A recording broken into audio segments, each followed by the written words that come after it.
Misfits, welcome back to Misfit Table Presents Isles of Mist with the intrepid crew of the Beck and Call. Tonight brings in the last installment of this epic adventure in the skies. We have a battle currently going on the ship.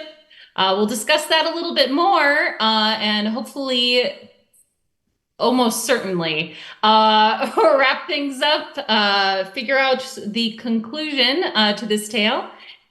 But before that, let me go ahead and introduce our crew. We'll go ahead and start off with the Beck and Call's captain, Dominic Beck. Chris, introduce yourself and your character. Hi, everyone. I'm Chris. I play Dominic Beck, captain of the Beck and Call. I post a lot on TikTok. I professional DM, do all D&D stuff related, and I love to also pretend when I'm in school when I should be teaching. I'll be teaching. I typically, think about D&D all the time. So my kids love to talk about it, and we try to play occasionally once a quarter. So that's fun as well. All right. Moving on, let's go just how people are arranged on my screen. Chad, go ahead and introduce yourself. Tell a little bit about your character. Hi, everybody. My name is Chad Yarish, semi-professional actor of stage and voice, member of the Reduced Shakespeare Company, and full-time lovable guy. And tonight, I will be playing Kyber Sky Smelter, who is the ship's mechanic. All right. With a magical multi-tool that almost saved you from falling off a flying ship into oblivion. Almost twice. That would have been so cool, but unfortunately. Would have been awesome. Instead, we had Johnny swooping into the rescue. Rose, go ahead, introduce yourself. Tell a little bit about your character. I am Rose, a full-time goofball and Corvid lover, both in and out of game, and I play Johnny Greenhollow, a adventurer of sorts who keeps collecting murderous pets. So I'm excited for the next addition to the menagerie. We'll find out. All right, moving on to Tori. Go ahead and tell us a little bit about Mads and yourself. Yes, I am Mads. I'm played by professional actor Tori. I personally think he's a hack. Anyway, doesn't matter. He wrote a Choose Your Own Adventure style fantasy musical. He thinks it's awesome. It has 130 different versions. Sounds like he couldn't make up his mind. Whatever. Who am I to judge? Anyway, he plays Mads, which is me, and I'm lovable. I never stop talking because I never started talking. Well, when I started talking, I never stopped. Never mind, I'm just talking, and that's who I am. I love you all, each and every one of you, individually and collectively. All right, that is our crew. I, of course, am Callie McSaylor. I run Story Tables, a after-school enrichment program that runs tabletop role-playing games in this world, in fact. The world of Isles of Mist, a land of floating islands, magic, airships, and sometimes potential disaster like we are having right now. I am coming off a long road trip. So we are going to together discuss a little bit about where we left off last time. Anyone want to start? I'll try. So from what I understand, because I feel like it's been forever since the last time we did this. There was things going on in the air. You had Kyburn who was falling, who was picked up by Johnny, put back onto the ship, and then down below deck there is Zeldana, who is being held by knife point, or maybe not anymore at this point, as the person that was holding them was trying to gain entry into this storage facility within the Beck and Call to gain access to the secret pets And then Mads and Dominic were able to distract long enough to get the key away, and I think they're chasing it. That's the part I'm a little. I think that's where we left off at, or that part. Yes. What had happened was Crusher, my beloved otter, took the key and scampered off, and I chased after him. Oh, come back here with that key, you scamper! Yes, I believe there was some deception involved to make her believe you were on her side and that this was all a misunderstanding. I believe it did work. I think she's getting suspicious now, though, because she just lost a bunch of aura. I believe due to Dominic kind of sneakily draining her aura. That's right. Yeah. So she's looking like her aura is down. You're able to have aura sight, so you can definitely see that it is diminished. Right. And the otter is currently running off with the key. What else is happening below deck? Oh, Dominic, right. There is an arrow at your back. Yes. Yes.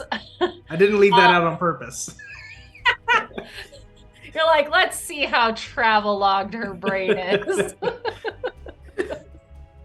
And my water has arrived. Hold on just a minute. Yes. Oh, the ghost Yeah, of the mist. What was that? The mist shall provide. Oh my goodness. Yeah. Oh, and also we definitely we all leveled up, and Yep. we all got really cool new abilities, and a bunch of mist dragons flew in to help save Zelda. Yeah, that's right. And then you became gods.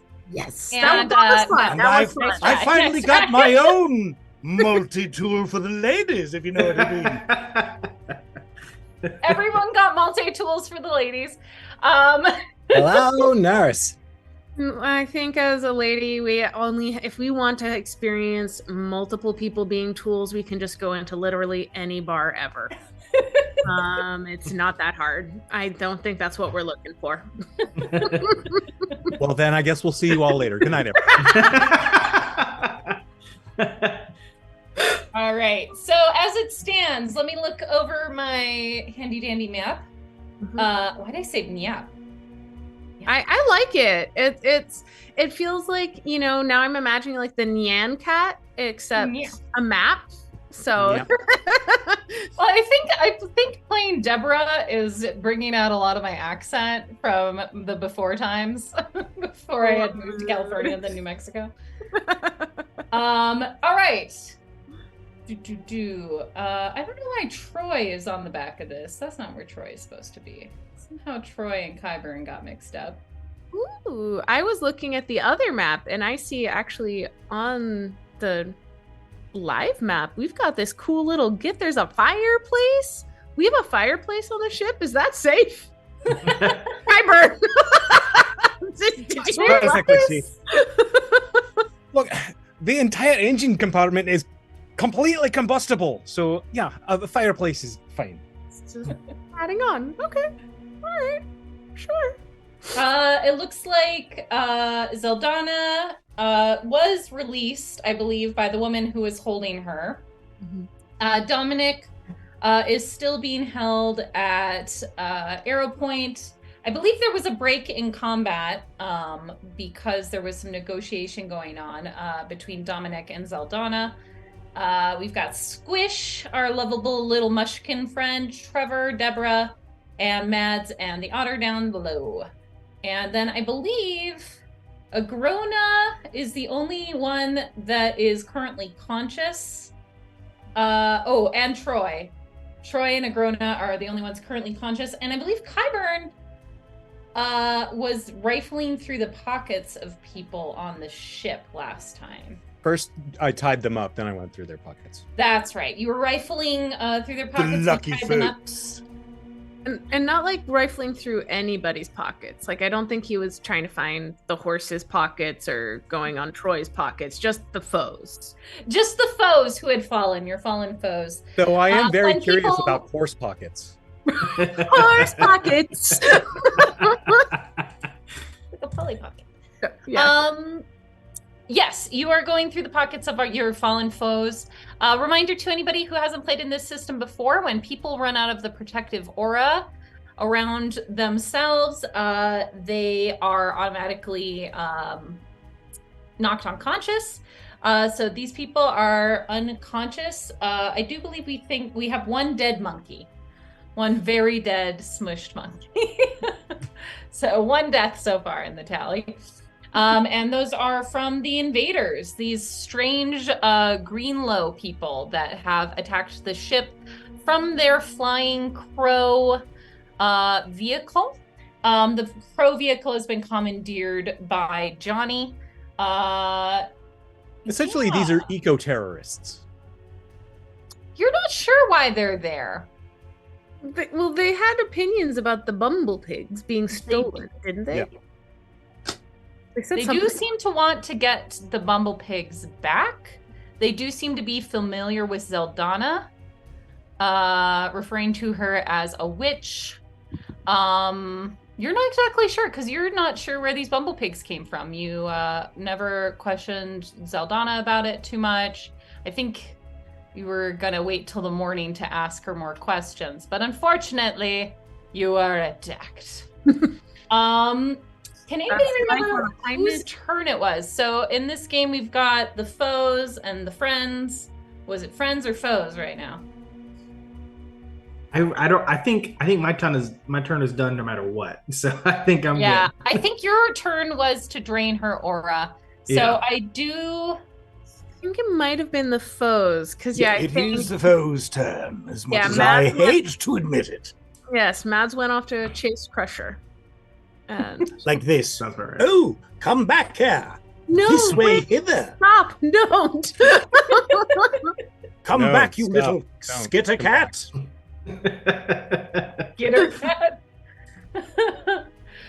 All right, so it is the foe's turn to go. Dominic, what does it look like when you cast a spell? So the way I have described it in my sheet, which I've done a very poor job doing it out loud, so I apologize. But the way it's described in the sheet is that as Dominic casts spells, a magical aura emits and then transcends into sigils or glyphs that kind of mark from his arms to his hands. His mark that is on his head glows and emits a small, faint 3D glow. And the glyphs, the sigils, they all pulse as the spell is cast, and it becomes faster until at its apex when it glows its brightest. And then post casting, the lights diminish in diminish in size and glow until they are non-existent. Well, this is where Dominic proves he's very good in bed. For sleeping. He's sleeping. I mean, when he sleeps. He's sleeping. Very good at sleeping. All right, well, this glow emanates from you, and you sort of put your hand out towards Zeldana, or not towards Zeldana and the woman holding her, and the woman holding her goes down to one knee, obviously drained of her aura. Her aura flares to protect her. The man behind you sees this, and he's going to loose an arrow that you cannot dodge, because basically it's right at your back. You took a risk. That's what it is. He hits you, doing 7 damage to your aura. Got it. Okay. I took a calculated risk, but boy, am I bad at math.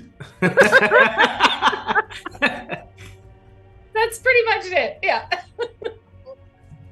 I have marked it. That's pretty much his turn. Is he gonna move? Let's see. The otter is running off with the key. Would he run after the key? Let me see how much he can go. The dish ran away with a spoon? I mean, I would love to do like a weird fairy tales version thing where there's like a dish, there's like a spoon, there's like Jack be nimble. Oh, dibs on the candlestick. I want to be a klutzy egg. You want to be the klutzy egg? Like We are going to need way more horses to put this guy back together. Why would they give the horses a chance to put them back together? That's what I want. Stop. They don't have stop. thumbs. This plan was flawed from the start. All the king's horses. Why didn't they get a chance? Before the men, even. I have so many questions about this kingdom. I don't think it's well managed. Emphasis on dumb.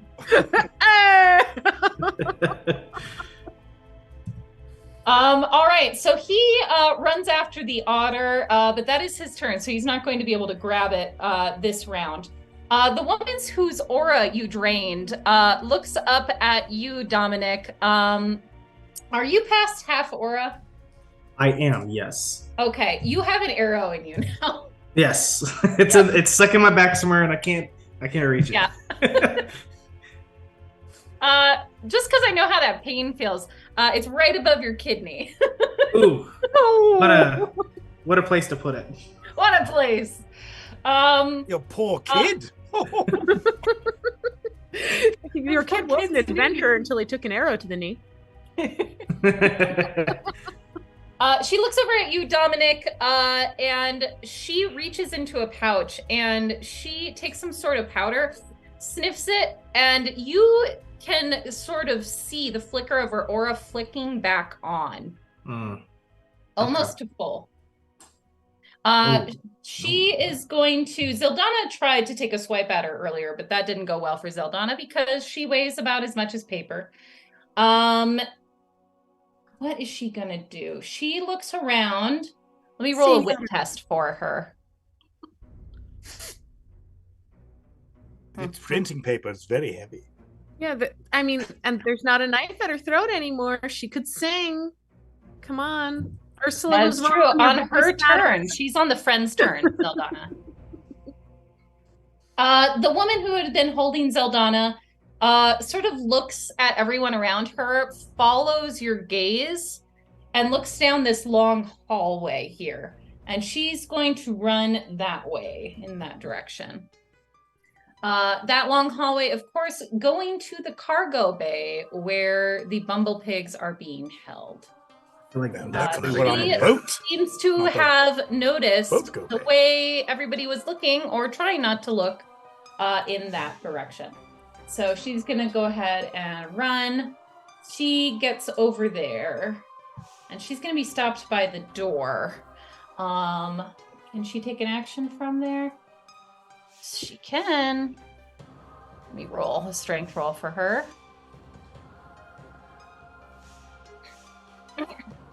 All right, she sort of tries to yank on the lock, but is unable to.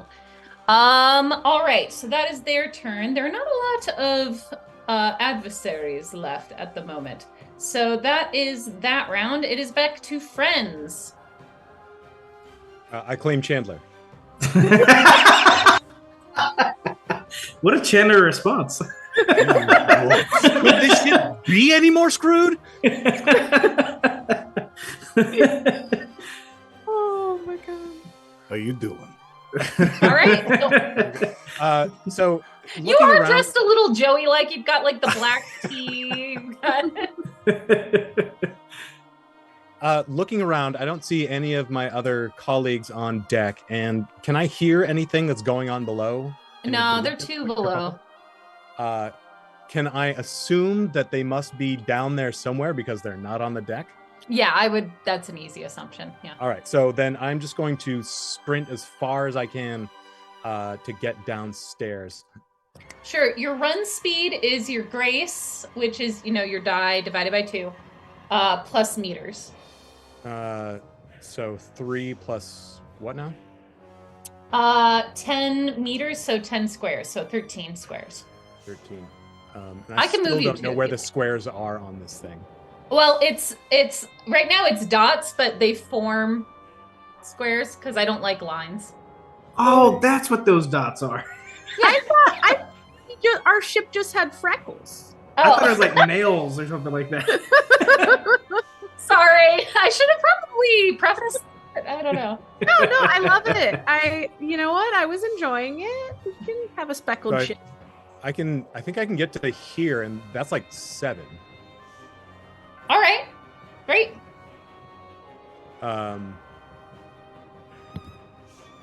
And I come up and I see Dominic with this arrow sticking out of his back. Would you like me to get that for you? Can you do it without hurting me too much? Because right now it's a bit of a pain in my side. All right, I'm gonna count to 3.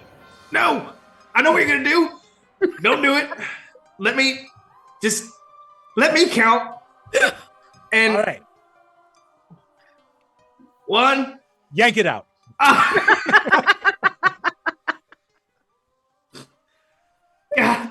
God damn it. It hurts. Knows you too well. Blood Gonna lift up immediately souvenir starts for you. pouring from the wound, by the Yeah. way. Just Yeah. immediately. It's an interesting choice. Biting the lip. Keep it in. Put some pressure on it. You'll be fine. Just walking around with like trying to reach the spot. Put some of their war powder on it. Yeah, that's what we need to do to get some of that. Oh, yeah. Here, take a sniff of this. I'll hand him the pouch that I found up on the other guy. Oh yeah, I'm gonna use my action to use it. Yeah, you can use it. You can also have some movement too if you need it. Sure. But yeah, you sniff this powder and you feel like your veins are on fire. It is a burning sensation from your fingertips to your head as your circulatory system sort of pushes this through your body. And at first you think you have made the worst mistake of your life. You've just poisoned yourself. You're going to die. And then a moment later, you feel a rush of adrenaline. As if you just rode a roller coaster. You feel that sort of giddy high of having like dodged death or come close to it. And everything sort of slows down around you a little bit, and you feel great. You feel like you're in the best health of your life. Kyburn, you see the wound on his back start to heal up. Nice. And where it had been, you just see sort of blood-smeared skin. No hole there at all. Dominic, Can I you're say, back to full but you're welcome. All right. There are surely no consequences. You are back to full health. Oh, full. Okay. Yeah. Let me go ahead and mark that real quick. When we get pulled over by mist police later in July, Kyburn, get behind. He's not allowed behind the wheel for a bit. Kyburn, you gotta go. Officer, I was chasing my otter. No, that's not a euphemism. I'll just respond. Oh, holy hell! That's better than whiskey. Okay. You know what? I got a date with someone in the back, and I'm gonna start using my movement to catch up with the person that is trying to open the door in the back. So I don't have very much movement because I think my grace is, my grace is 2. Oh. So it's not Right, a lot you of have movement. 11 squares. Can you see Okay. the squares now that I pointed it out? Yeah, I'm gonna give this a shot. So Okay. if I click on myself, I'm just making myself bigger. So can I do I use arrow keys Oh, or? I can do it if you want. Oh, okay. I feel like what am I have to be clicking something wrong, I think. Yeah. I don't know what's going on. There's a hand symbol in the upper right-hand corner. Got it. Okay, so that's 1, 2, 3, 4, 5, 6, 7, 8, 9, 10, 11. I didn't get all the way there, but I'm on my way. All right. The woman who you'd seen earlier has her ear to the door. And now that you're familiar with like the sound of the ship had slowed down earlier because you guys had feared a mist storm. You don't really hear the purring of the engine, but you do actually hear the buzz of the bumblepigs coming through the door. And it seems like she has also heard that. She also notices you. Ooh, All right, friends, who is next? Oh, also, Dominic, your eyes are glowing. Whatever color your eyes are, they are glowing. I believe they're amber. Yeah. I think actually, the woman at the door, she looks at you, she sees your glowing eyes, and she immediately clocks what you've done, because her eyes are glowing as well. Nice. Buzz of the Bumblepigs is my favorite aria. Just thought I'd let you know. Yeah. So you know what I've never used? I've never used magic, and I have magic that I can use because I chose the magic of gravity. So my otter chaser, I want to use my magic on him. How do I do this? You will need to roll a willpower test, and then you'll add 1 point because you are level 1 in magic currently. All right. Fantastic. They do have a chance to resist this, though. Well, he won't be able to resist this. And what's this? It's the charms of Mads. It makes them mad. Oh, yes. 8. With that 8. plus All 1. right. Yes. Now, the question is whether or not they can even resist this. What's their willpower? Their willpower is nope, they can't. You can't resist me. So what are you doing with your gravity magic? I am changing gravity, the direction of gravity, and making it behind him. So that he's like being pulled to the other side of the ship? Yeah, All he's right. being pulled. Yeah. Yeah, he cannot resist this. He is pulled back several paces. I don't have my universal magic chart on me, but I believe it's at least 1, 2,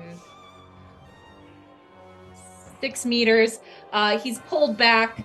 Let me see if he is able to resist falling down due to this sudden change. He is not. He falls to the ground. Sweet Nice. magic. He's currently that'll- laying on his back, kind of near Kyburn. Nice. Wonderful. I'm heading off after Crusher. Alrighty. And Crusher can go wherever you want Crusher to go. I will just follow. You're just gonna follow Crusher. Well, Crusher was just told to run off with the key, so I think she thinks this is a chase.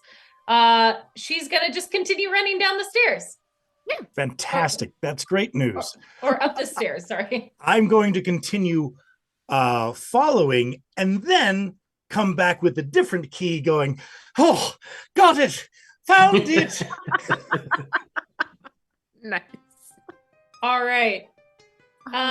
She comes up the stairs onto the open deck, and you can follow along behind her.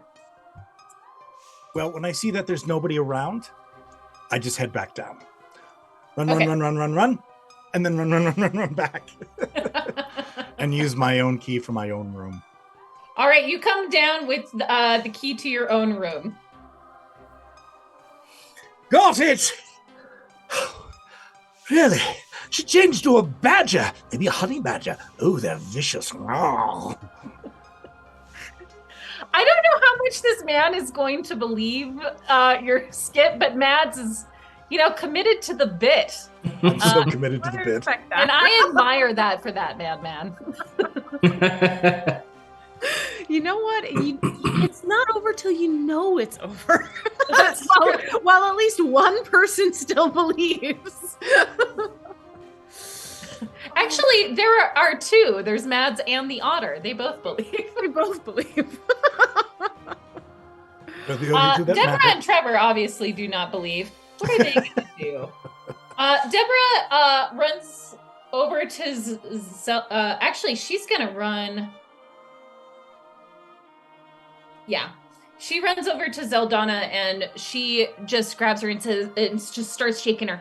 You gotta tell us who these people are. What's going on?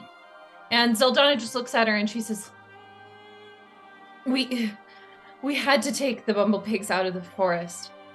It was in their territory and they didn't like it. They didn't want us to take anything out of their forest. We were told that they were violent and protective of their territory, but it was the only place, and this is the only way that we can bring this medicine to my land, and I had to risk it.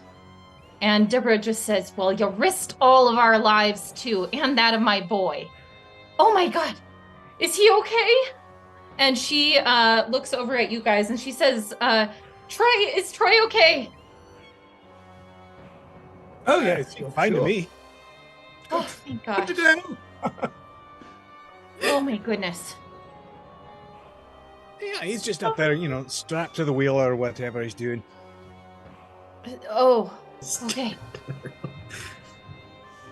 And she's gonna look over at Trevor, and Trevor nods at her. He's gonna run over and he's going to try to grapple the archer who fell on his back. Let me, Trevor. I didn't write your stats up there. I did them on paper. How are you strong? You okay? You okay? You can do this. Come on, my boy. Ooh, 3. Wait, no, he gets advantage because he's knocked prone. Let's try again. 8. All right. Yay. He is able to grapple the archer. The archer is kind of currently entangled in his cloak, on the deck of the ship. Trevor's got him behind the arms, and he says, just stop resisting. All right. Squish is just gonna squash, as Squish does. Squish isn't much in a fight. It's like being attacked by an aggressive marshmallow. It kind of marshmallows its way over to Deborah and sort of grabs her pants leg and sighs in relief when he hears that Troy is okay. I mean, I feel like. What about you, Johnny? Yeah. Well, so I am on a giant crow. You are on a giant crow Okay. that you have befriended for the time being. I'm going to look down at the deck below. Look at the crow. There are no actual eggs in this nest, right? It's floatstone. It's floatstone, yeah. Okay. Where are we? It looks like we're a little to the side, or are we on? What I would like to try and do, if we're not there already, is to try and turn a little bit so that do like a little loop, so the nest is over our ship. And then I want to give the poor thing a little stroke along the feathers, draw my blade, and start cutting what's holding all this on. It shouldn't have to carry all this. All right, you turn it around, and you start sawing into its harness. It doesn't give you any resistance when you start doing that. Okay, I'll just keep trying to. I know it doesn't necessarily understand me the way Agrona does, but I'm just going to sort of try and maintain a soft tone, trying to keep it calm, and just, we'll get you free of this. The skies will be yours again soon, and who knows, maybe you'll have a real nest one of these days, huh? Not just lugging around other folks' stuff. Let's get you out of here. All right. I want you to roll a grace test right now. Okay.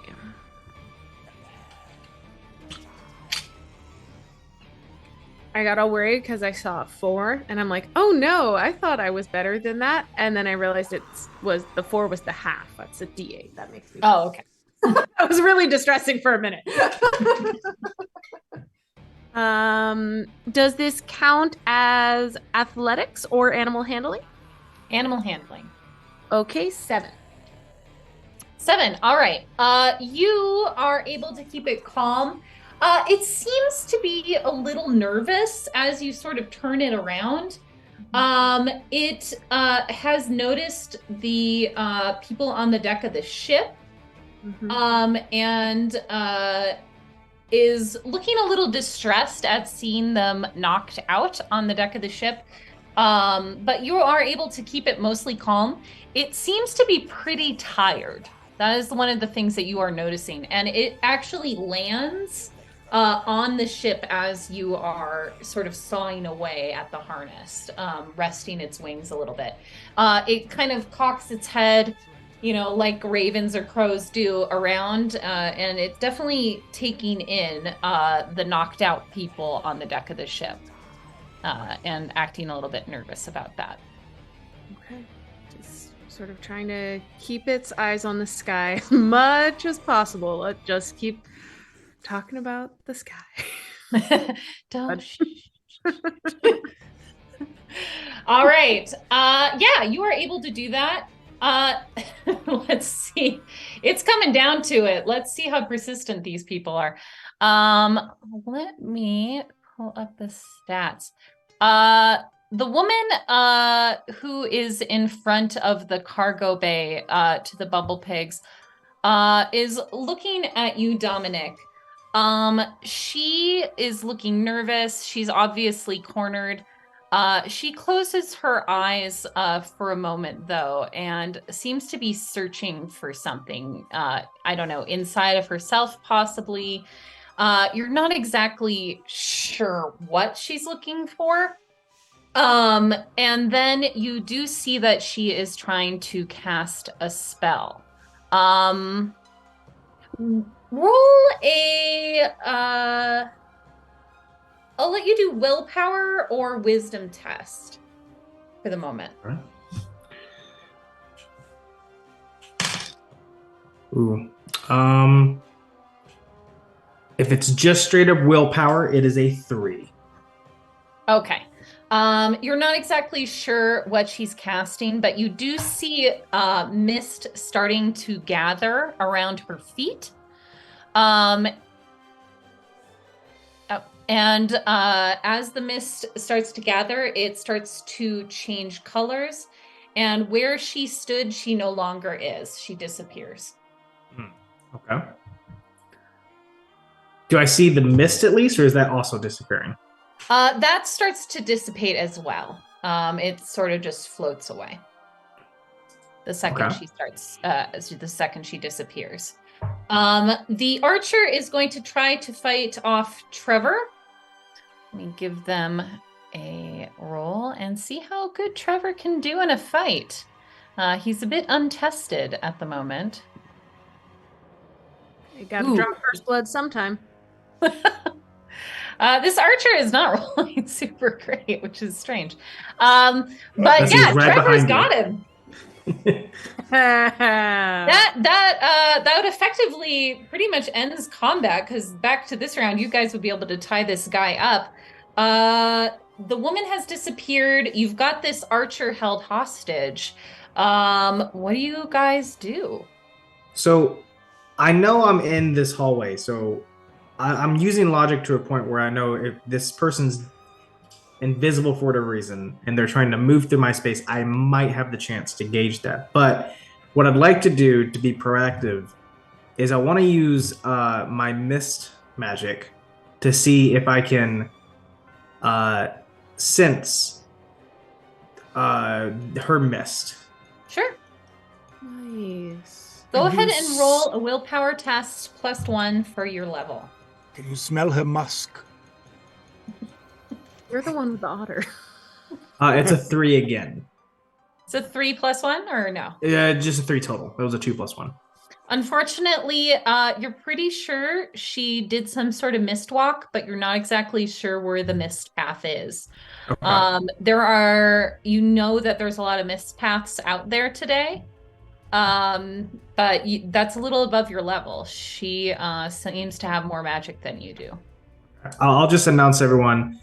The one that could call that mist, she was just here. She's gone now, but I don't know where she went. She's probably somewhere on this ship. I'm gonna stay right here, just in case. We might want to fan out. I'm sorry you missed her. I'm sorry too, because I feel like we could have had something there.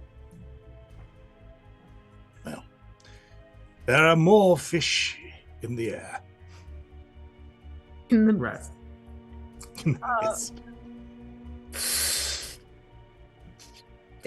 I don't actually know any of this is going on. I can't help. No, you are up.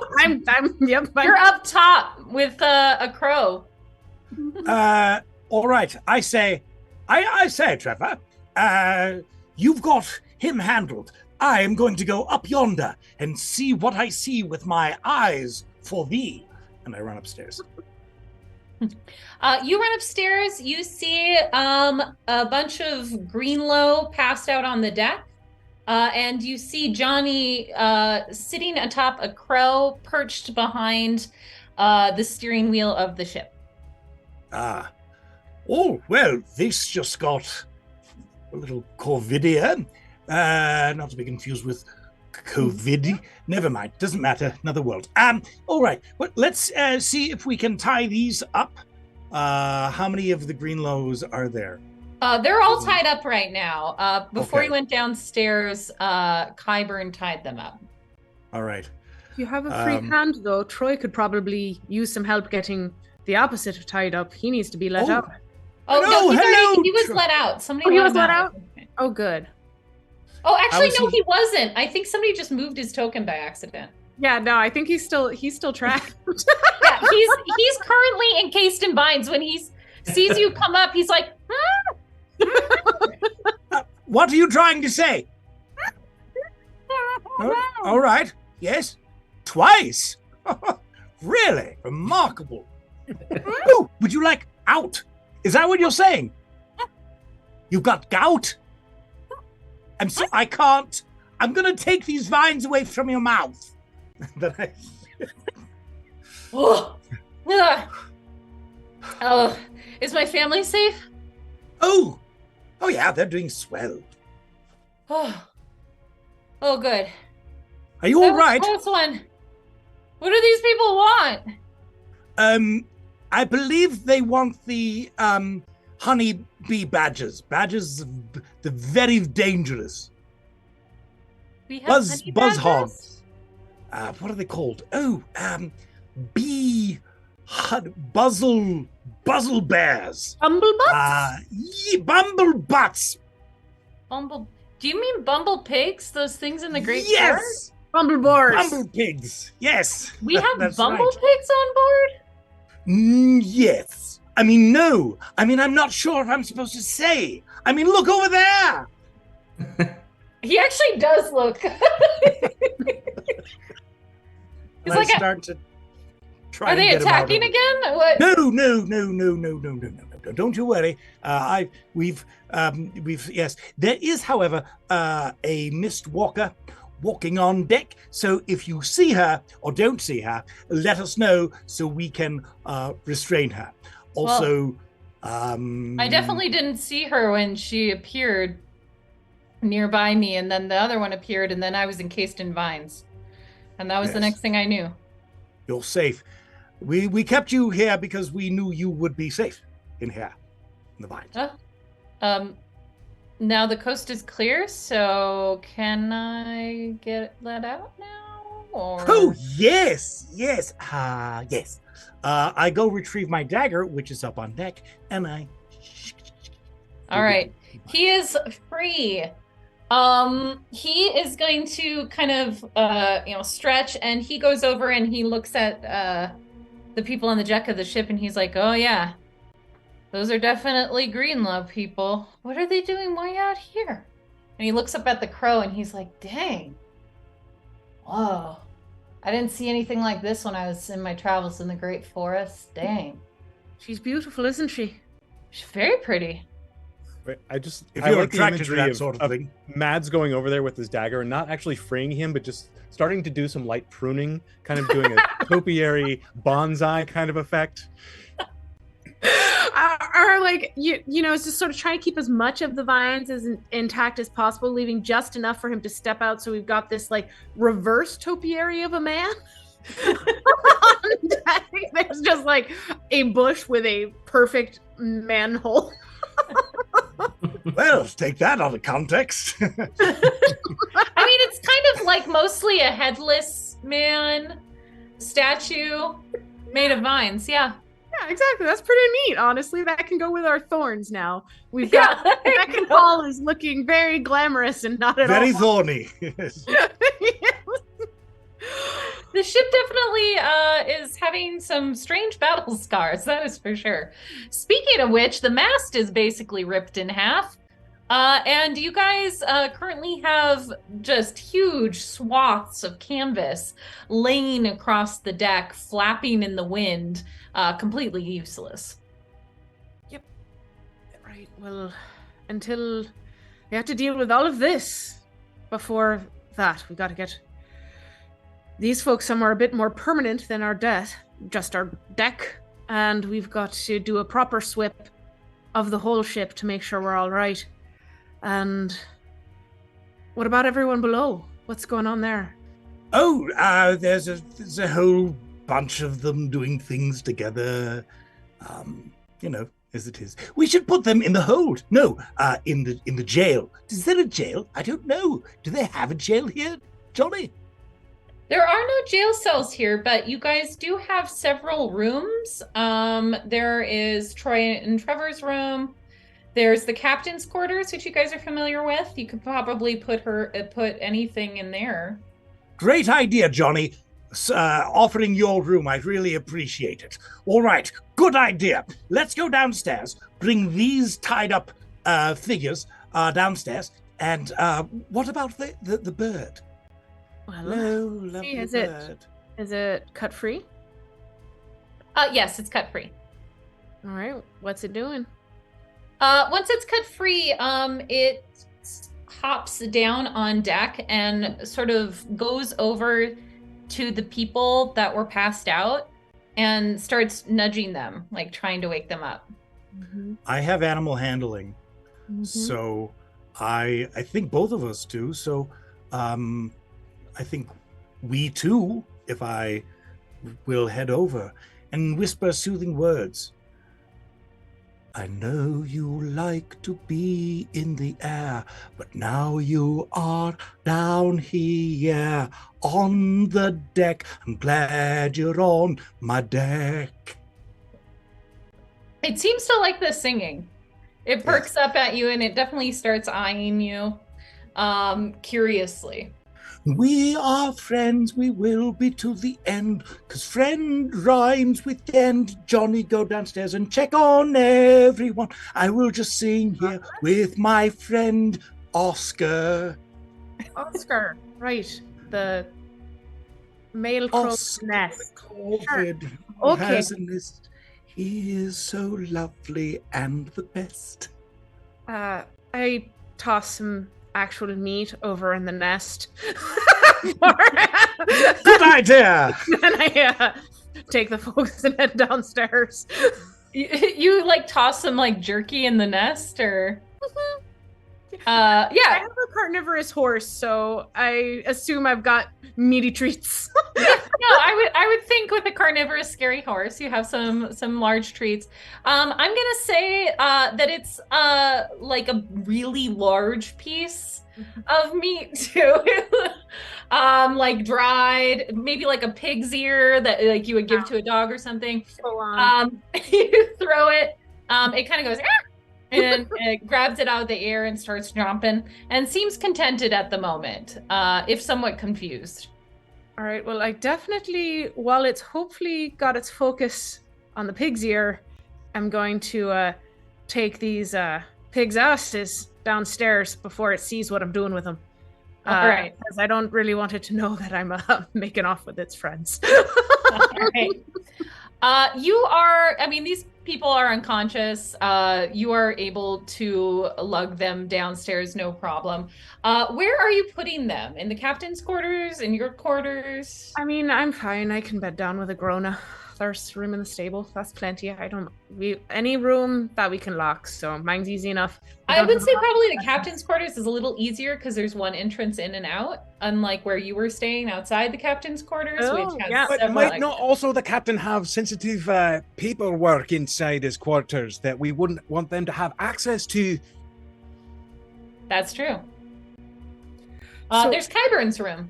That's all my apples. No, that's the engine room. But they're not getting anywhere near the engine. Actually, your room is off of the engine room. So if you guys look on the sheet, you'll see the engine room on the below decks area. Kyburn's room is that bed there, the kind of Nice. ratty bed.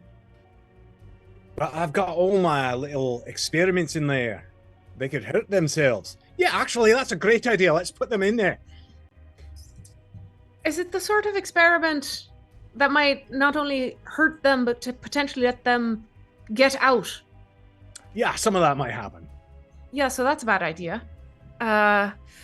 Right, okay, so what about, it looks like there are 2 beds on the 2 rooms in the below decks that have only one. So one of them is open, but you can put them in the one with the 2 beds. That's Troy and Trevor's room.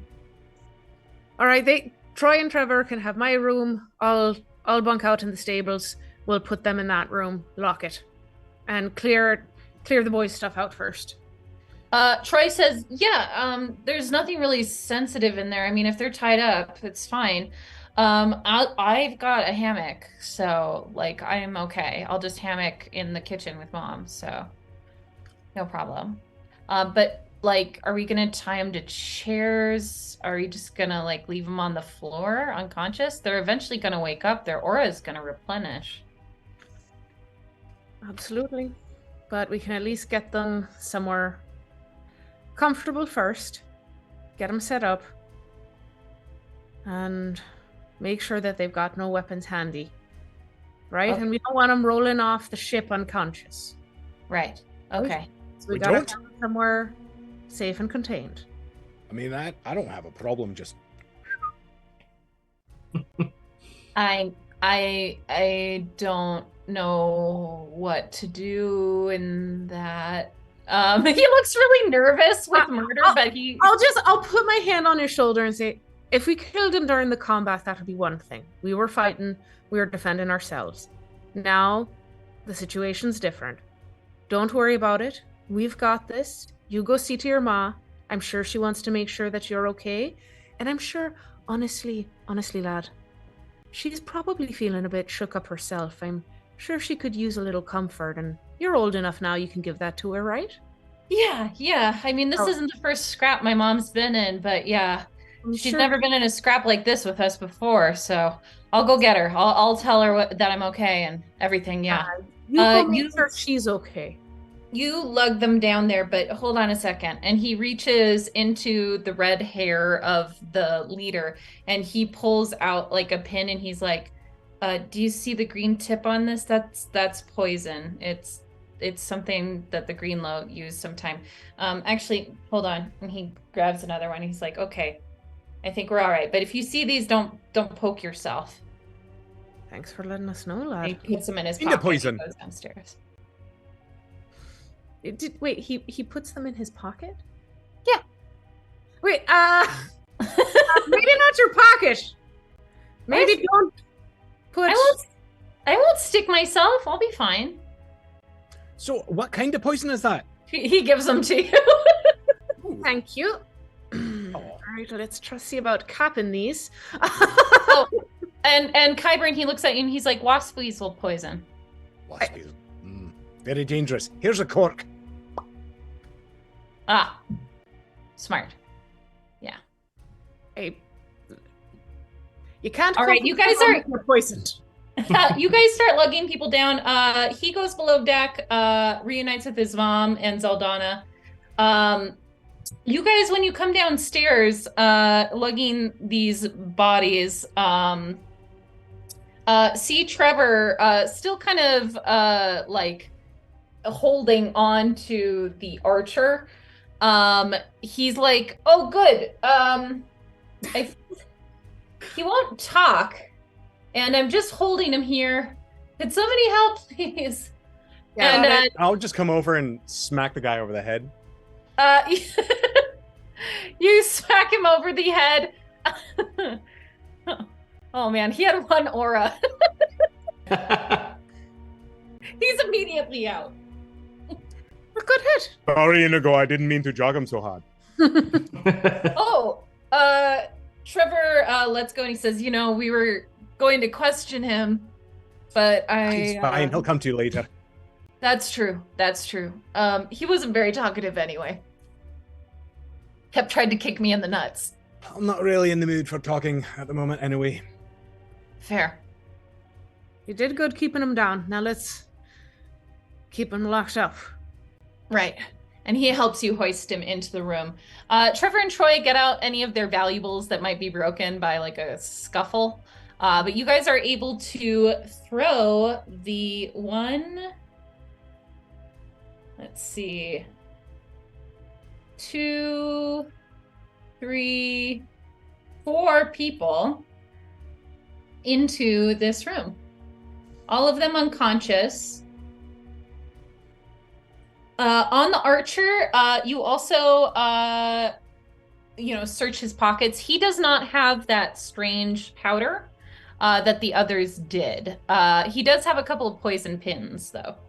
Okay, yeah. Get rid of For the those. corpse. Yep. And if they're wearing armor, take that off them too. Yes. A few of That's a them party. are wearing armor. The archer is wearing armor. Actually, they're all wearing armor. The armor is made of different chitin materials, like the bones of giant animals. One of them looks like potentially like a giant crab, like overlay. More natural materials than iron and things like that. So it appears like wood, leather, giant animal bones and skins. Well, they don't need that. Yeah, get rid of all of that. And anything that they might be able to use in the room too. We don't want any furniture with nicely breakable legs or anything like that. There's just the 2 beds in here pretty much and a couple side tables. Once we have them all in there, I'm going to brace the door shut. Just hammer, nail, board. Absolutely. Leave some water in there for him. And a couple more of the jerky treats. You just like throw them in like into an animal pen, like go. Go. I live for weeks off them. It's fine. Meat's meat. And yeah, okay. And has anyone checked on the bumblepigs? I'm currently still over there. I haven't tried to open the door, but I'm gauging to make sure that the other person doesn't come back. Speaking of which, can everybody make a wit test, please?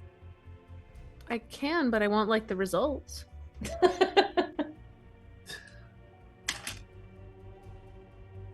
Raw, or do we add anything to it? Plus perception. 4, 5, That's a 6 for me. 11. 6, and what was it? 11 for me. Oh, 11. Okay. But I'm up Nice. with the crow.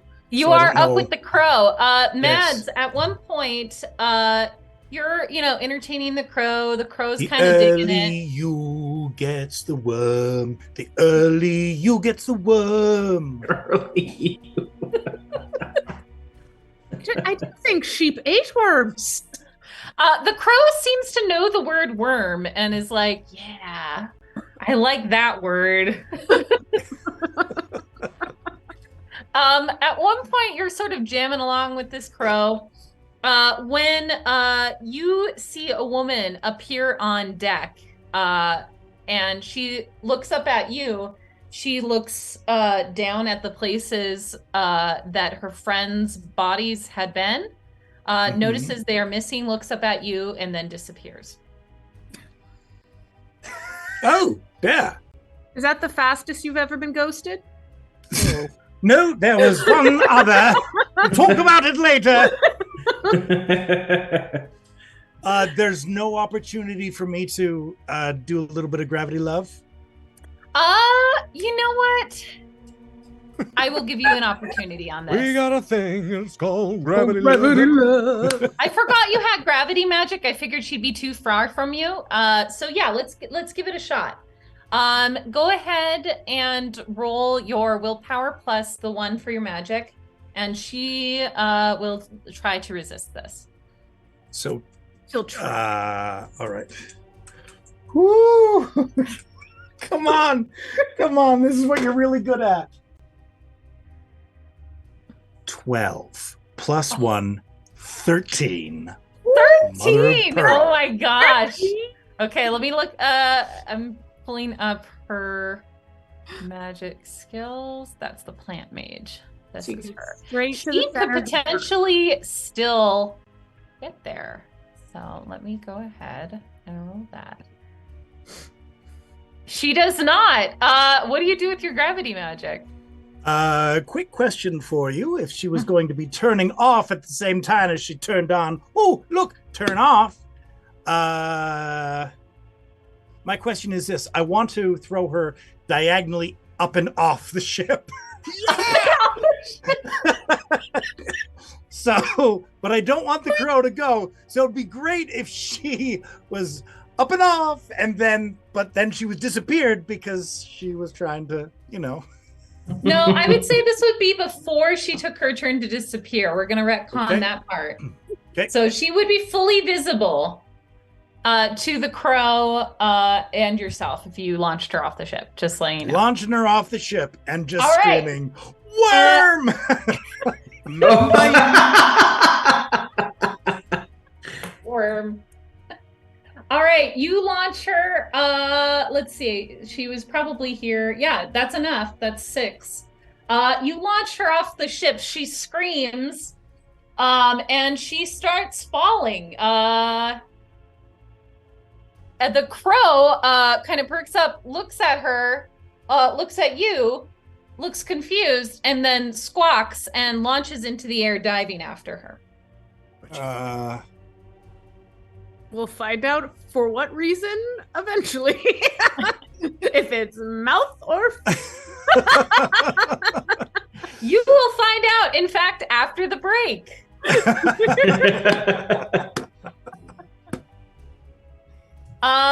Do we have a word from our sponsors? We do. We had to dig into the archive for this one tonight. Sit back, enjoy yourselves. Hey, do you like wheels?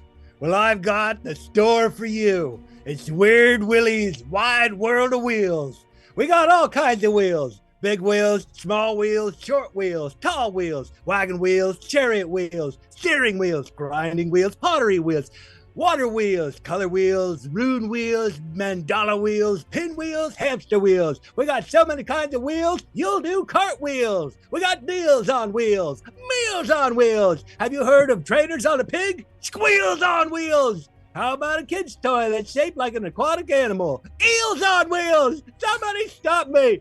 Are you into torture or BDSM? Try the Wheel of Pain. Or are you into bread from France? Try our Wheel of Pan. That looks better when you read it.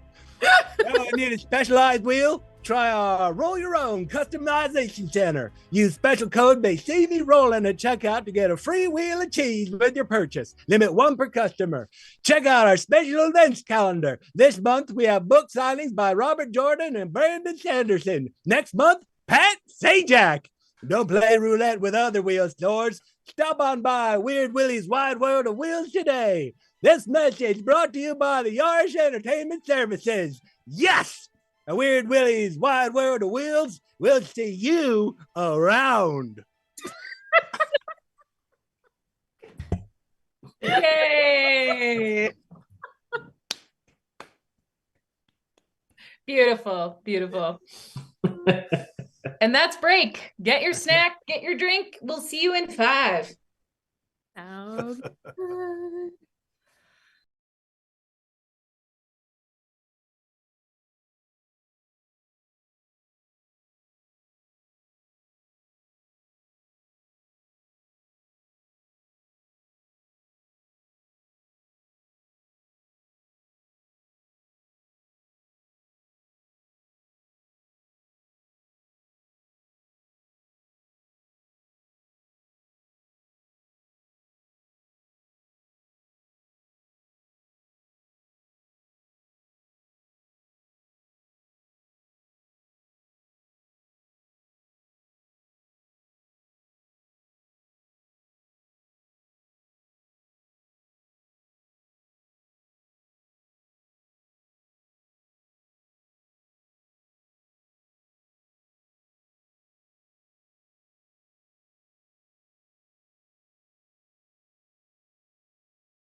Welcome back, Misfits. Hope you got your snacks because we are in for the conclusion. How things stand. Mads recently just threw the Mistwalker off of the ship. The crow has now launched after her. Let's travel below deck. Let's see. So below deck, those of you who are still sort of tying people up, getting things situated, you see a woman kind of go past one of the portholes like, woo, really fast. Followed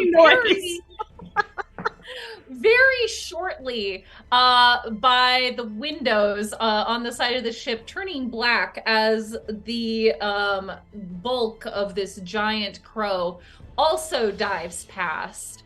Mads, standing on top of the ship, a moment later, you see swooping up on the back of this giant crow, the woman you just tossed overboard. You're muted, Troy. Troy. Tori. Am I weird? Not anymore. Well, I was emotionally. Ballsack, how dare. Help!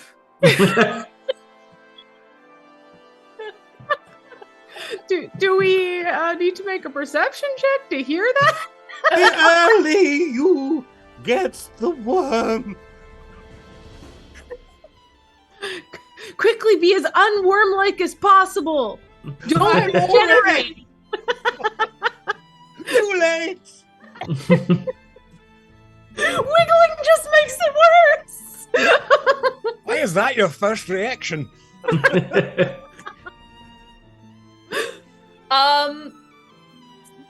Do we hear this? You do not hear the small pitiful help. Do I have another spell in me? Do you have another spell in you? You have as many spells as you have aura. You can cast until you pass out. All right. Well, good news. Good news, everyone. I have one aura left. Oh God.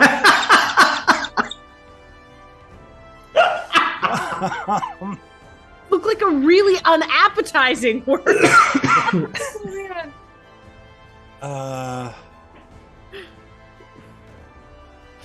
All right. I'm gonna try it. I'm going to try. So is she hovering? She is riding it similarly to the person who is steering it with the saddle. Just in place of the saddle, she's just, bareback on the crow. Okay. Well, I'm gonna take one. I'm going to try and lift her off first. Oh. 4. That is not going to do it. You reach out to cast your magic. She resists it.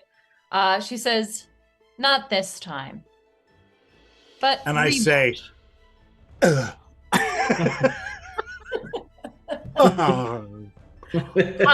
pass out on the deck of the ship. Or bunk. We had a hot run for a minute there. that was good. At least it was hot.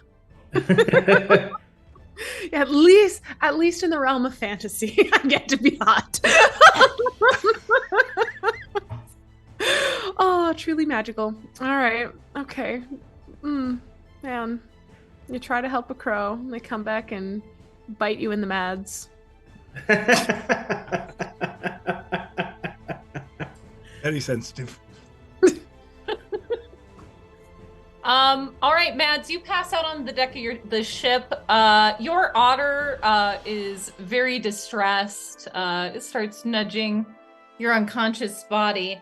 then starts looking around, basically for help, and is gonna start toddling down the stairs.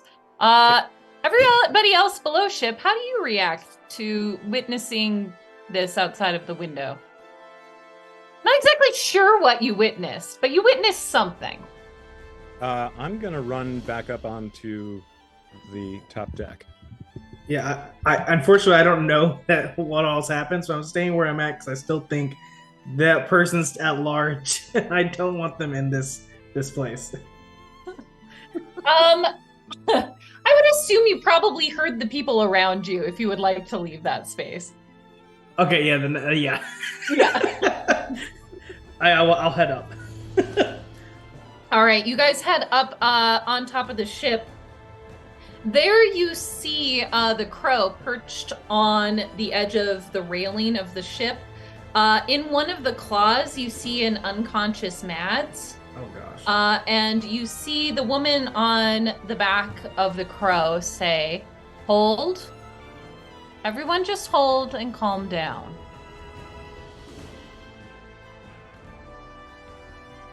Now, I have your friend.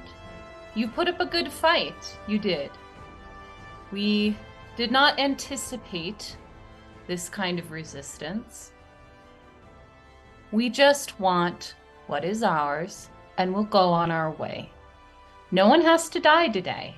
And she sort of kicks the side of the crow, not too hard, but like in a certain way.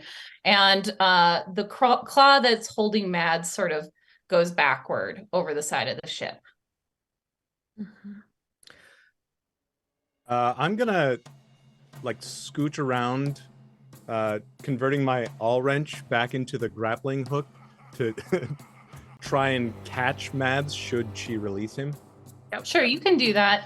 She eyes you suspiciously, but when you turn it into a grappling hook, she mostly just keeps her eyes on you. Mhm. And she says, "You can attack me if you want, but all I want is my people back and my cargo back." That's a little Well- hard to believe when you attacked us without so much as a word first. Attacking a ship, we didn't even know you. You arrive, you hurt the people on here, including young folks. Now, why on earth should we believe a single thing out of your lying little mouth? I'm trying to be as aggressive as possible to get her eyes on me and off of. Oh yeah, that works. That works. Her eyes are on you now. She moves, Mads back to the ship, and she says, "You are in league with those monks. At least we assumed so. I could not see you, but I could feel you along the mist paths, and we followed. We put the seed on the ship. We assumed you knew what you were carrying." So you just attack a merchant vessel in the middle of the mist without so much as a by your leave, or even Have you a not heard warning of shot. pirates? I mean, that's kind of their MO. She looks at you and she says, "The Greenlow don't care very much for Aldom's merchant class, ripping the resources out of the great forest, acting like they own everything." As opposed to you acting like you own the very lives of strangers, perfectly willing to threaten them and attack We them. were going to knock you out. I was going to have my friend encase you in vines. We were not going to kill you just Why to should please we your do aura. that? You attacked us in the middle of the mist without even hailing first. All right. Let's put this aside. We're obviously at a bit of an impasse here. There's got to be a diplomatic solution we can arrive at where everybody doesn't walk away dead, but might also not get what you like. So what I propose is that we go to a safe place and talk about this. Then I don't have the leverage that I have. You have my people tied up below the deck. Right, which means we have all the leverage right now. Oh, do you? And she kicks the side of the Raven. And again, Mads is hovered over the side of the ship. I mean, if you really want to play that game, we can also dispatch your crew. And we have more of them than you have of ours. So let's not threaten each other here. Let's just get to a safe place, and then we can talk about this. Make a persuasion test. This would be grace plus any persuasion. All right. Does that like is something where I can offer assistance because we were kind of both chatting at her? You can make a separate one. Yours was more like a threat. So I would probably say willpower plus. I got a 5. Okay. I'm sorry. Grace, you said. That's the wrong guy. I got a 5. Okay. Easy peasy. There we go. Okay. Yeah, I got nothing. Does Right. it look like so Kyburn's now no longer trying to do the stealth thing, clearly. Well, I was never completely stealthy. It was just like, I'm moving over this way. Okay. We all see each other. We all know what's going on. She looks at you, Kyburn, and she says, would you consider giving the bumblepigs back to us so we can bring them back to the forest? That is not my decision. Then you. And she looks over at you, Dominic. You have the bearing of the captain of this ship. That's a very fancy coat. Yeah, I've been thinking and mulling things over while y'all discuss. We are at an impasse, and it seems that while we have your people, you have one of ours.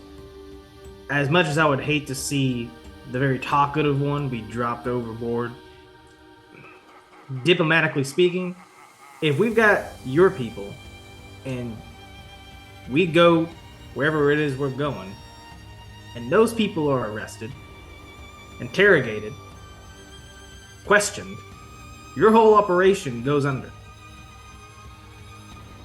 You know that, right? They're And willing then to give their lives for the Great Forest to protect it. That is what they swore. Well, you just got done saying Out Home rips up places like it's like there's no tomorrow. We get a hold of some of these people. What do you think we're going to do with them? You can regretfully throw our friend over, but that's just another charge that we're going to place upon you and your group. Oh, I see. But I could also tear you out of the sky. Did you forget that part? She Well. points over, she looks over at the broken mast, and she says, Do you really think you can manage to do that before how many of us are here? There's one of you. And once you're gone, that crow of yours, well, maybe it'll do your dirty work for you past the grave. Maybe it won't. That's quite a risk. Now, like I said, there's one of you, and quite a few of us who can have bows trained on you right away. Now, we've already got folks out of the air before, and thanks to you, we've now got quite a bit of float stuff. So, we've got options if you do decide you're perfectly willing to kill somebody. And But- if the ship goes down, the bumblebees go down. Bumblebee. Buzzhawk, what was the thing anyway? they're bumblepigs. Right. That's what I I said. don't know what you think you're going to be able to do with them. They're useless beyond the Great Forest anyway. Unfortunately, that part wasn't discussed in the transaction that I had made. I will do you a favor. Sorry. Just at that point, from out from under, like, sort of the shadow of the eaves, comes Zeldana, and she walks out on the ship. She says, "What? What do you mean they're useless outside of the Great Forest?" She looks at you and she says, "Well, the Great Forest is where they mine their honey. That's where they get the pollen to make the healing properties that you are trying to steal. Did you not even research this? You little witch. You didn't even look into this?" And Zeldana looks a little taken aback and she says, "You're lying. You're just trying to get them back." While they are arguing, I would like to try and take that opportunity to step back a little bit and start slinking away a little towards getting ready to be at which the ballista closest to whatever side has Mads, and being ready to Sure. Let me go ahead and position the crow. It is pretty much directly above one of the ballista. But we did establish earlier that the ballistas, the safeties aren't engaged, thanks to Kyborn's tickering, and they can turn all the way around. Nice. Okay. So yeah, go ahead and position yourself where you would like. Oop, I moved you by accident. It's all good. Yeah. Dead monkey can die now. He can be on. It's a left-handed bird, folks. Think about that. A left-handed bird. Truly sinister. Yeah. You should never have trusted the bird. Hey, you know what? Sometimes people who have been restrained need a little bit of extra time, man. Like, Yeah. it's fine. Tell that the to first Mel. time they're He's freed. been restrained a few times. Roll a grace test, Johnny, to see if you can do this without her knowing. Got it. Can Agrona give a really loud whinny and stomp to help provide me some cover and distraction? Sure. Yeah, I'll give you advantage on that one. Yes. Well, I got the two rolls were the exact same. So sometimes just the way the cookie crumbles, the dice crumbles. 6. 6. Okay. Let me roll for her. She is distracted, so I will take that into account. Let's see. You said 6? Yes. Okay. She does not notice. Excellent. Does that also mean, am I close to this claw? So are you going to the ballista right underneath? I'm going to whichever ballista I think I can get to. Okay. Well, it is right below the claws of this bird. You'd be definitely in striking distance of the bird. I'm fine with that. That also brings me closer to Mads and Okay. closer to the. If that, how high above me then would the claw is the claw? It's not. It's on either side of the ballista. Like there's Okay. like one side, and then kind of like Mads is sort of being propped up. Mm-hmm. Yeah, like that. Okay. Okay. So if I'm here and I haven't been noticed, Mhm. am I at the place of the ballista? Is it actually possible instead of me grabbing the ballista to be able to just grab at least a partial hold of Mads? If I Yeah, have you could potentially grab Mads. Roll a let's see, strength test. Alrighty. Can I roll a flop test? You may. What would that be? A grace test? Oh, I'll I feel secure hands around me. I'll try and give a look to the others like, keep her talking. I'm not here. Yeah, as you're sort of like sneaking over to Mads, she does seem to be distracted by Zeldana. They seem to be arguing with each other about the properties of bumblepig honey and whether or not the bumblepigs can even produce this elixir outside of the Great Forest. That's a 7 on the strength test. Ooh, yeah. Let's see. This is going to be opposed by the bird. What are my bird stats? But surprised. And the extra sting of betrayal of the, like, we were friends, but that's mutual, so it cancels out. And do we know if it's a left-handed bird? It could be a right-hand. It could be its weak hand. Unfortunately, it is not its weak hand. It got a 10. Okay. It grabs onto Mads and looks down at you and squawks at you. I Saying, just keep I know something you do not know. I am not left-handed. I just keep a hand on Mads because I figure then either way I'll keep a hand on Mads, and then I just start tying that because I've been noticed now, so I'm just straight up tying myself to Mads and myself to the ship. All right, you're tying yourself to the ship. You're tying Mads up. She does seem to be a little distracted at the moment. The bird knows what you're doing, and it has its orders. The woman on the back of the crow looks down at Zeldana and says, "Listen, just give us what we want back. We told you this before last time you came up against us, and we took out some of your monks." And Zeldana says, "I know." And she says, "Do you want us to do that again with these people?" And she says, "We have your people. And I'm pretty sure below deck, the one with the red hair, that's your husband, isn't it?" Oh.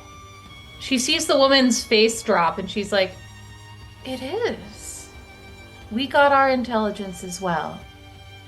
So, why don't you stop lying and just give us the man and go on your way?"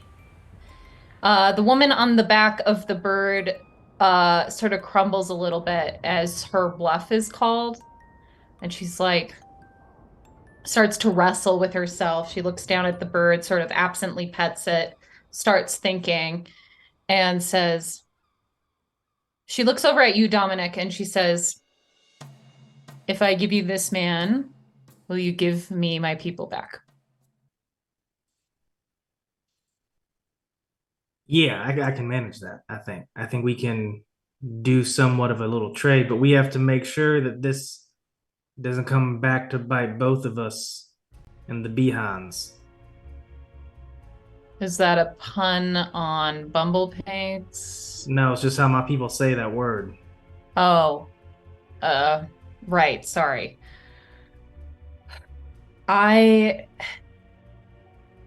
My husband is a bit of a zealot. He will be hard to convince not to come after you. But we are diminished.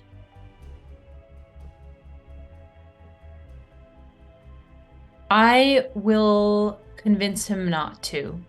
I will say the mist paths are obscured when he asks me to look for you again. It's the mist paths you're using then. That's how you're finding them. Partially, we were using the tracker through the mist paths. You no longer have the tracker, though. I sensed them going dark a few hours ago.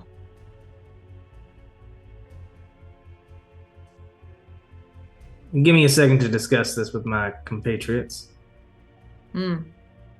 She leans back and gives you a second. I'll turn to Kyburn since he's the closest one. I don't want to draw too much attention away from what Johnny's doing.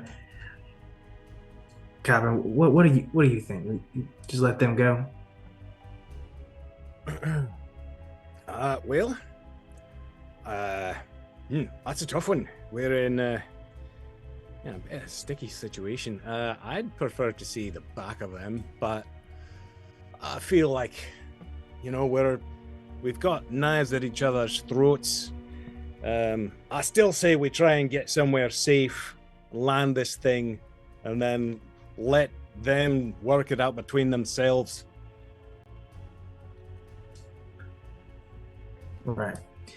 I'll turn to the woman on the bird, and I was like, "Oh, by the way, what's your name?" She looks at you. What is her name? I have it written down. Hold on. I've been calling her like woman on Raven for so long. Totally fair. I will be just locking eyes with Dominic and just kind of doing. Yeah. She looks at you and she says, "My name is Grenlaw." Grandma. Well, let's see. I'm Beck, Dominic Beck, and now that we know each other's names, we know each other on a certain level, right? There's certain things that the mist can do.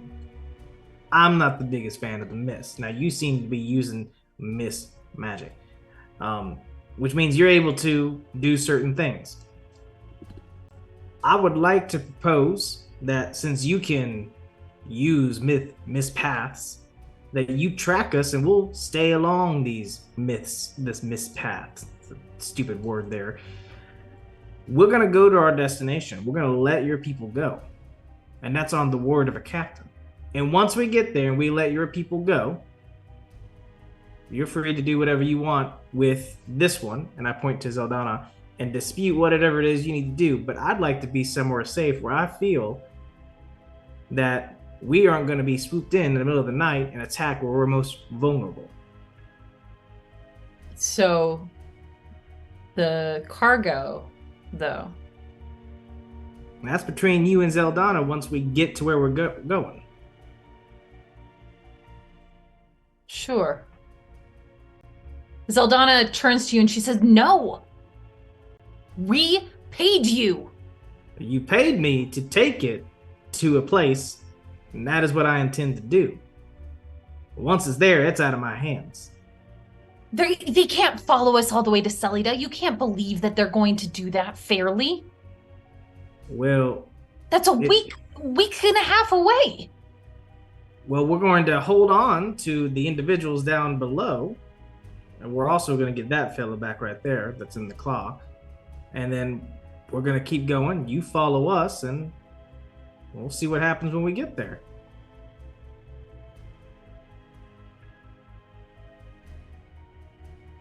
Fine. You're going to take them to the port we agreed on, correct? As far as the contract allows, yes. Good. The woman looks at you and Grenlaw says, "You're going to take me into a hive of sound monks. They're not going to listen. They're desperate. They'll just take what they want." Well, maybe you can talk to them and say what you were going to say to this one right here and tell them how their mission is fruitless and doesn't make sense. Clearly, I don't know if it makes sense or not. It's not me for. Well, they don't have the magical forests that we do. And Zeldana just looks at you and she says, your magical forest isn't the only magical forest on the continent. And she says, we have them too. The bumble pigs would be fine. We tried to tell you that when we negotiated this last time. And Grenla just looks like she doesn't believe her at all. Right. Well, see, here's the thing. As captain of this ship, we're holding the people that we got down below. Gonna feed them, gonna water them, all that good stuff. You're gonna hand us the fella that you have, because if you do, you're throwing away a whole lot more than we could have. That's just the way it is. I don't have much choice, do I? And she kicks the side of the bird, and the bird gently lays mad onto the deck of the ship. There. I will follow behind you. If you try anything, though, we will attack. Well, I mean, you can see the state of this ship. We ain't moving fast. So, I mean, as long as you follow the mist paths, you should be good to go. Do you want me to stay out of sight? I'm going to leave that up to you. You do what you want. I will be in sight of you at all times. Fair enough. But I will need the float stone back. My bird can't fly all the time. How much of that do you need? Because we also are actually in need of it too. Excellent. I propose a trade. The bumble pigs for the float stone. I didn't know we were going to renegotiate. Well, I tell you didn't what, know that I had something you wanted. You're the It's one a- who attacked us. Don't forget that. I'm gonna give you the majority of the float stone. How about that? As a kind gesture, into what I'm sure is going to be a temporary but fruitful collaboration. Sure. Cool. As I'm waiting, as we're discussing, I'm gonna walk over to Mads and I'm gonna use aura magic to transfer some aura to him. Sure. It's Is a that tou- something you can do? It's level 1 transfer aura. It's a touch Oh, right. thing. I can move up to my soul, which I have 3 of, in aura from one willing person to another. He can't really give me consent, so I don't know if that follows the criteria. I would think, yeah, I would say this is consent. Yeah. Okay, so yeah, I'll give 3 of my aura to Mads. I'm not untying yet because I don't trust her not to renege. That's probably a good idea. And I will look to Captain Beck, a little confused, cock my head a little accidentally, similarly to the crow above me, and just say, "You didn't have to keep her alive. You had her to rights." Well, if I'm going to be sailing this ship, which I intend to do after this day, I need to make sure that if I run into another individual of her stature or the same person, that there's some good faith there. Johnny, I didn't realize you cared so much. I would have tied myself to you sooner if you wanted me to. Don't fall. All right. Too late, my dear. Too late. Beautiful. I'm going to head down with Kyburn to produce the majority of the floatstone to place it's into still all the on the nest. deck. Oh, okay. Well, if it's all on the deck, then I'll just start picking it up and putting it into the nest. Yeah, these are really big. You're gonna need the crow's help to move these. I think they were all still in the they- nest. I just cut the nest off the crow to free it. I didn't do anything else We'll to it. reattach. Yeah, I'm assuming you tied the nest to the ship, otherwise it would have floated away. So, yeah, the bird. She works with the bird to help move 2 of the float stones onto the ship. There's enough floatstone to keep the nest kind of floating, but it sinks below a little bit. You guys can see the nest, and the crow below you as you're sailing over the next day or so. But it's always a little bit more below you because of the floatstone that was given to you. Unless the crow works pretty hard to tow it back up. But it's enough that the crow can rest on it occasionally. And sometimes they disappear and reappear. It's seeming to give the crow time to rest. And she does seem to be following you through the mist paths and keeping a distance, especially, from the ballista. She eyes those suspiciously. Your captives eventually wake up.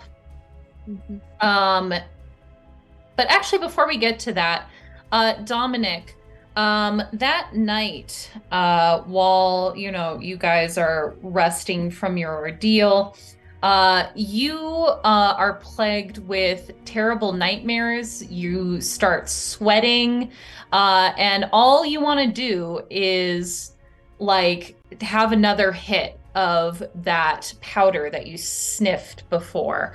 Roll a willpower test to overcome that urge. Willpower. War powder, not even once. That'll be just a 4. It's a D10, but I keep rolling the lowest of the spectrum. Unfortunately, you're not exactly sure what you're up against, and you're pretty sure if you just have a little more, you'll be able to sleep fine, and these nightmares will go away. Do I even So have more? you just take, You guys like got at least 2 pouches from these people. You take a little bit more and you feel that horrible pain and then that rush again. And you lay there in bed, unable to sleep, but feeling a lot better. Can't All right, believe well, my mother was right. Somebody almost died. Somebody, and you are immediately addicted to drugs. I switched from apples to drugs. It's very. The classic pipeline. A natural Apples are a progression. gateway? Oh. Dare warned me about this. That's why doctors don't like them. Why do they prescribe them? Oh, drugs, not apples, right? All right, you guys are still headed on your way to Celida. You've got this sort of uneasy truce between the remaining Greenlow woman. What do you guys do in the meantime on this journey to Celida? What do you guys see your characters sort of doing over the next week and a half? Repairing the ship. Repairing the ship, yeah. Absolutely. It takes some time. You are able to repair the ship as best you can, especially the sails. You're able to sew those back together. The main part of like the mast, it got a huge chunk kind of taken out of it that affected its stability. But you are sort of able to jerry-rig a very unattractive solution of just taking other planks of wood and screwing them in there and hoping for the best. But you guys are able to sail the ship. I'm gonna go ahead and say we don't reach our destination yet in case we want to carry this onward. We'll just leave the conclusion on whether or not the sound monks get their healing potion or not up for grabs, up for interpretation. Maybe if we ever get back to this, people can decide what the ending on that is. But what does everybody else do in the meantime? Johnny is sincerely very confused by this. And having spent so much of her life in Lysa, in war, watching a battle that they had just be given up to a peaceful, bloodless solution is confusing, alarming, but also intriguing. And she spoke to the captain about it a little bit, but also doesn't want to bother him too much. And Mads seems wise. Toon was also part of it. And so kind of after kind of watching their tail for a little bit, running her fingers through Agrona's mane and kind of both just staring at this person who they kind of feel like should have been dead on the deck, but isn't. We'll kind of glance to Mads and just ask, did that end the way you thought it would? No, but this has started the way I thought it wouldn't.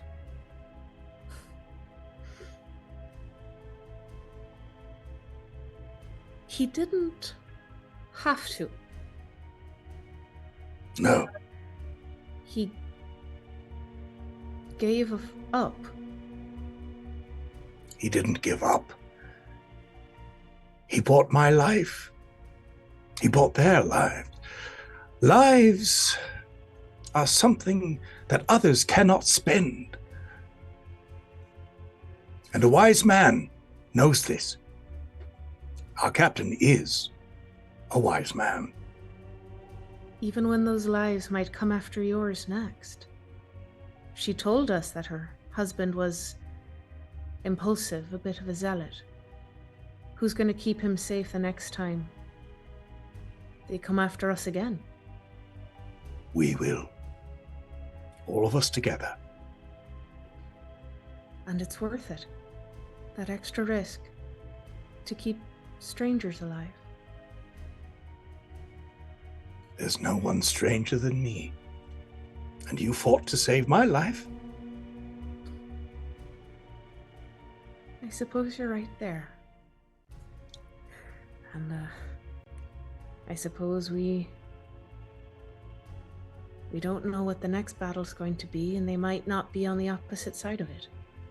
Maybe next time they'll be on the same side. Stranger things have happened. On this ship, even. Thank you. When the time comes, my dear, I will fight alongside you and your horse and Kyburn, and especially our captain, Dominic. If you excuse me. Nod and finally stop staring out after the aft and instead look to the ship and the people living on it. Lovely. Dominic, yeah, you have a fun new addiction. But other than that, you feel pretty good. Like, you negotiated a peace, however tentative. I can do no wrong, is what I've learned. You're invincible. You're practically a god. You were tested and you were not found wanting. Over the next few days, you actually are in pretty good spirits. Not completely because you're on drugs, but also, you know, your mom doubted you that you could make this happen, that you could, you know, make this journey possible. And here you are, you have, and no deaths of your crew. You know, fought bravely. You seem to be getting along with the crew. Is there anything else that Dominic would be doing on this journey? I think for the duration, the remaining duration of the travel would be spent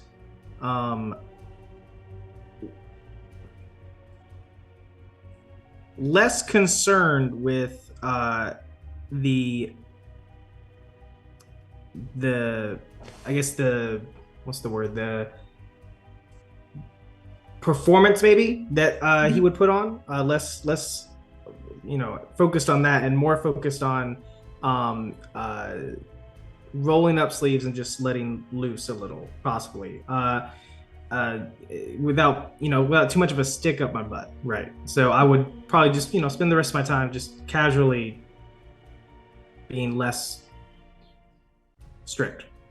Yeah. Just trying to be myself rather than trying to be something I'm not. Sure. And what about the prisoners aboard the ship? Well, the prisoners are fed and watered, and possibly, I mean, communication wouldn't hurt, depending on what is said. There's a gnat right in front of my face. I would probably speak to the prisoners with someone with me as well. I wouldn't do it alone. I'd, you know, with Kyburn probably, just to gauge them and let them know what's going on, because eventually they're gonna days are gonna go by and they'll be like, what's going on? What are we doing? So I'd probably communicate with them on that level. Sure. The leader is very stubborn. It's very hard to get any information out of him. Also, the very beefy Revan that was attacking Kyburn, also not very talkative. The archer and the woman with the plant magic seem to be a little bit younger and B, a little bit more willing to talk. You mostly glean from them that they believe themselves to be protectors of the Great Forest. They think people moving into the cities after the awakening was not a good idea and will pollute the land and ultimately cause the destruction of the land again and maybe cause another awakening to happen. And they believe everything within the Great Forest is meant to be within the Great Forest, and that you should forage and scavenge for what you need and not anything else. And they have a very, very low opinion of people who live as you do, as everybody on this ship does, in a more modern, urban way. Okay. All right. They obviously kind of are going along with things because they know that their comrade is following along with it. And the leader is tight-lipped and has the air of sort of biding his time, waiting for something else to happen. You're pretty sure if he gets a moment to break loose, he will. Okay. Well, we don't want that. I would take one of the younger ones and just show. I would take one at a time, or just one in general with assistance, to show them that we're being followed. So just to prove it, right? Just to say, oh, yep, there's your person, and then put them back. But I would probably, I mean, if the leader is tight-lipped, I'm not gonna try to crack that open. I'm just gonna be very forthcoming with what I know, and they don't want to talk. They don't want to talk. All right. They have the opportunity, but if they don't want to take it, Are you always going in there with Kyburn, or do you sometimes go and talk to them yourselves? I would always be with Kyburn. I wouldn't go in by myself. Okay. Or Johnny, probably. So Yeah. you take Or buddy other- system. Yeah. No judgment on the buddy, but take a buddy. If it's a week and a half, they're gonna have to go to the bathroom. Yeah.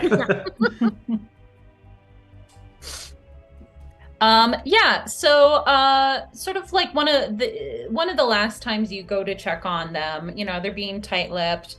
The leader kind of scoots in close to you quickly, Dominic, when you are like handing him the water cup, and he whispers in your ear, "You sure you got enough left?"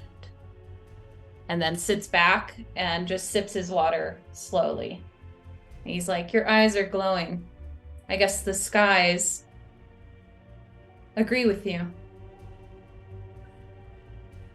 I'll try to brush it off and pretend I don't know what he's talking about. Kyburn, you do not hear this. I'm sorry, what? You also gather from talking to them and also talking to Zeldana, who's a lot more open now about what she's been up to. There are a lot of people who are either recovering from injuries or are being hurt in Celida due to the Deadlands that are over there. There are like necromancers running about. And she's on a mission to basically help the people out there. They don't have enough healers left after their like Civil War skirmish. A lot of the Saren died, and so they're sort of hoping to have a more readily available source of healing. They definitely knew that they were doing wrong. Well, not wrong, but definitely sneaking into a territory they did not belong into to get these bumble pigs.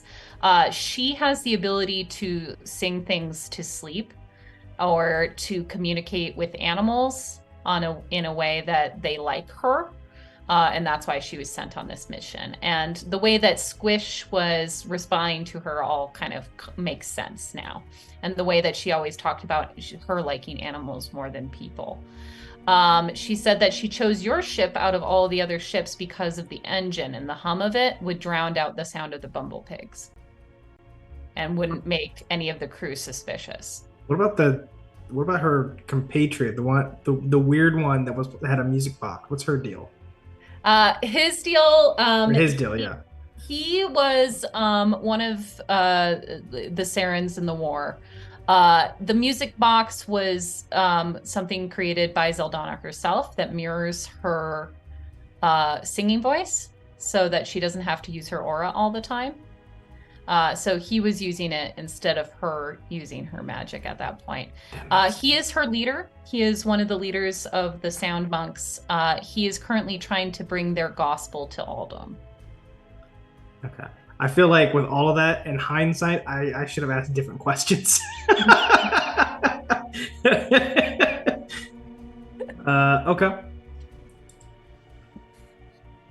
I I played Zelda as very tight-lipped, but you guys were like, we'll just let that be. We'll let her have her secrets. And I was like, cool. Definitely should have asked different Don't questions. ask questions. We'll know better for next trip. All right. Kyburn has fixed up the ship. The Bumblepigs still rest happily since Zeldana is still in charge of them. She has put them into a temporary hibernation. So it's sort of like just sung into them. They often hibernate in the more winter months anyway. So she's just putting them into that state early. All right. Well, that is Isles of Mist, everyone. Thank you for those who participated. Chris, Chad, Tori, Rose. This was a pleasure. I haven't DM'd on this channel before, I don't believe. And it's been a while since I've DM'd an adult game because my job is to DM for children. So this was so nice. It was chaotic in a way I could understand. I was going to say we did do our best to make you feel comfortable by even though we were adults, we did make sure to act immaturely for you to help you feel at home. I hope it was felt noticeable and you did feel more comfortable. You know, I only befriend people who have a childlike spirit, so. Right. Hey, listen, the world is adult enough. It doesn't need I don't need it. I don't need the too much seriousness in my life. Yeah, enough of this adultery. Wait. Nailed it. If you're committing adultery, then yeah, you are. But Tori, you can't break up with me on air.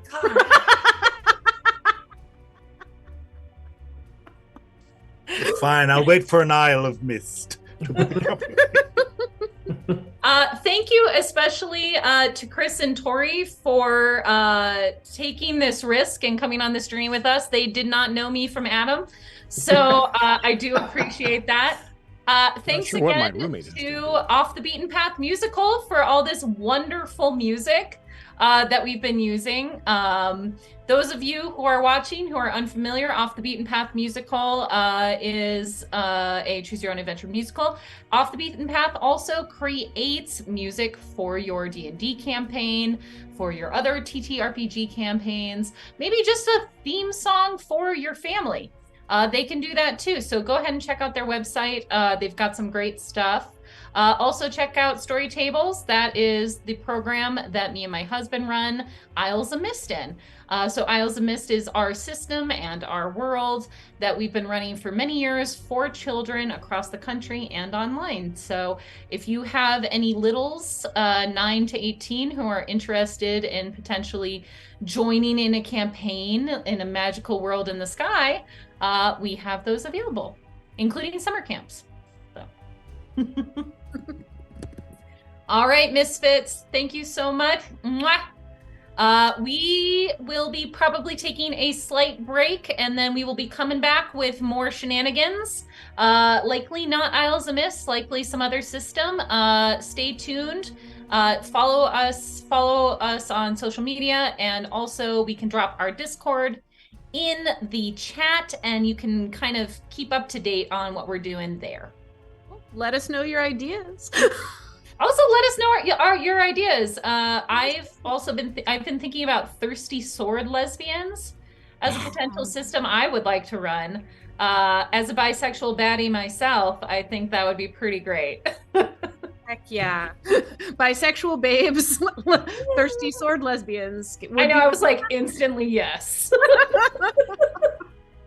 I can play a thirsty sword lesbian. Yeah, I'm in. I I might have to get some braids in, but yeah. yeah. Oh, absolutely play dwarf lady. A dwarf lady mhm. lesbian with braids. I have a sword. As long as it's thirsty. Yes, you do. If any lesbians want my sword, I am glad to hand it out. Also, at a convention recently, I bought a D&D kind of rules like bakery and like little forest creatures one where I would just be like light, where you like run a bakery and make animated baked goods. Like you'd like awaken your baked goods. There was a crab croissant. I have no all I saw was the crab croissant and it sold me. I've literally no idea what else is in there. And I'm just like crab croissant done. They've even got villains. I'm so excited. I shall read more about that soon. Yes, ooh, that'd be fun. Like the Great Faerunian Bake Off. Everyone playing like different contestants, trying to have the best awakened baked good. Oh my god! Is this going to be like that scene from young Sherlock Holmes where like the kid's hallucinating and the pastries are just shoving themselves into his mouth? I don't think I was there for that, but what? Check it out. Young Sherlock Holmes. Great movie. It's like an 80s. I'll have to look that up. Just mostly for that scene. I'm very curious. All right, I could talk about campaigns I would do until I was blue in the face.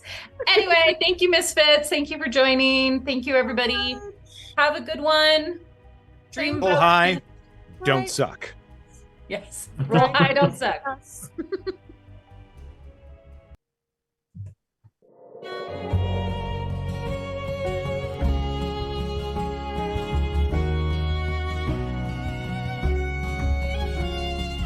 Always have I roamed, ne'er a place to call my own, nor a bed to rest my head.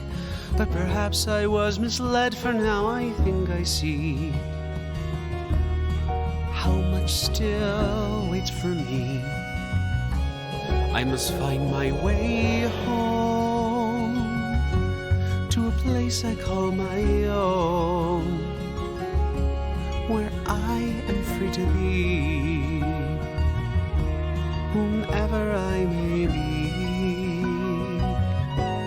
I must find my way home to a place I call my own, where I am free to be whomever I may be. Whomever I may be.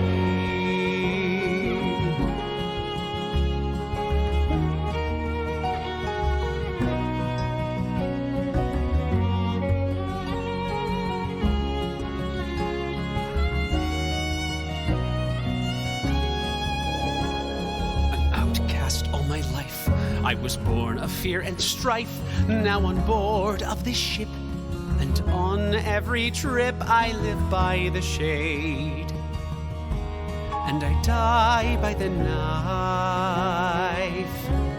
I must find my way home to a place I call my own, where I am free to be whomever I may be. I must find my way home to a place I call my own.